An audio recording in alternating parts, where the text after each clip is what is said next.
Hey y'all, I know I have not really been on here as much as I used to. Honestly, I have not been feeling TikTok. But watch me and my husband create a retaining wall in the front of our yard. I tried to build one last year, but our yard is on a slant and it just looked a mess. So I wanted to do something a little different this year. We got our bricks from Home Depot. We dug out the lining to how we wanted them to be placed. This is me taking a break. He took a break. I took a break. He took a break. I took a break. Anyways, we ran out of bricks, so stay tuned for part 2. Bye. Hey y'all, before we get into part 2, I wanted to show y'all how we measured out the front. This is wooden stakes from Home Depot and string, and these are also the blocks that we wanted to use. Let's get into it. Okay y'all, now that everything has calmed down, we took a break. Let me kind of get into where we are from the beginning to now. As you can see, our yard comes down, and then on the side it kind of goes a little bit back up. Last year we did some bricks, but it was still on a slant, and I absolutely hated it. So I searched on YouTube at a way to create a retaining wall with a slant. This part right here, let me get up closer. Because this is the higher part of the yard, I measured the bricks height. Each brick is 6 inches tall. This beginning would be only one brick. We measured and dug 6 inches, of course.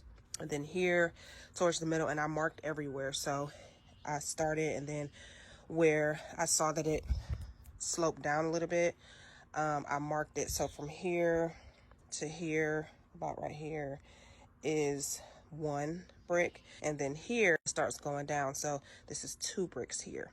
That is 6 inches. This we dug 12 all the way around. 1, 2, and I think about here we start stacking 3 bricks to build it up. What I did with each brick, I used paver, kind of like rocks or whatever, and paver sand. I'm going to show you guys that.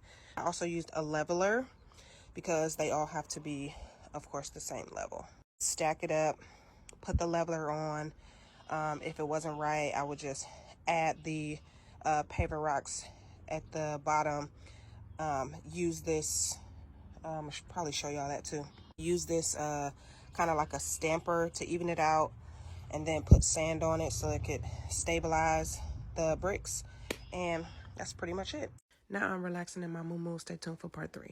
Hey y'all, real quick, this is called a Mason chisel. I think this was only like $5 or something, along with this hammer that I got. And I use these 2 devices to kind of break a brick and kind of size it so that it fits.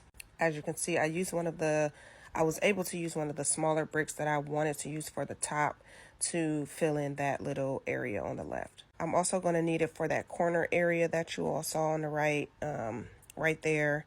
I'm going to have to use 3 bricks and kind of outline to fill that part in too. Over here towards the end, I have to get like 4 or 5 more bricks, probably 5 more bricks to complete that area. So I have to go back to the store to do that. We already went ahead and dug it, but this is the corner I'm talking about. This is going to be pretty difficult, but of course I'm going to get it done. By the end of the day, as you can imagine, we were exhausted, but my husband hopped on the bike, so I hopped on the bike right along with him, and we took a nice ride around the neighborhood. When my husband hopped on that bike, I definitely was like, should I get on that bike with him? Because, child, we both was complaining about our body, but I'm like, let me just spend this little bit of time with him. The next day, which is Monday, we took a break, and stay tuned for part 4, which will be Tuesday. Bye. Hey y'all, so let's get into part 4 of DIY front yard retaining wall. I went to Home Depot this morning because we're almost done and I wanted to get a flat top for the finishing look. They ended up being too brown. They did not match with the gray, so when I went back to take them, they did not have the gray color, so I left Home Depot with nothing. Came back to finish the corners. For the corners, you have to basically measure the front part and the back part, and then whatever bricks you are using to place in that area, you have to measure it exactly how you measured the missing slot.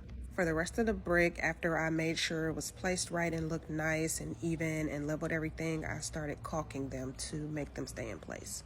So I got me some caulk, landscaping specifically, and I got me a caulk gun.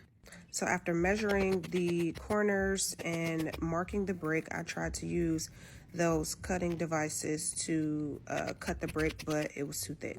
It worked before because the other brick was too small, so I'm gonna have to go to Home Depot and see if they can take these bricks and cut them for me. After trying over and over, I knew it was a wrap, so I threw it down. Bye.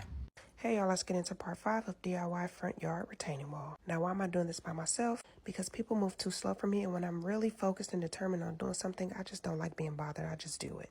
Call me Bob the Builder and put landscaping on my resume, okay? Got up at 7 a.m. and rented this saw from Home Depot for about $48 for 4 hours. I already had my measurements from the day before, so I already knew how to cut it. Took it back to Home Depot just like this. And honestly, I think I did pretty good on them corners, honey. Gotta add the flat top and some finishing touches, and we're almost done.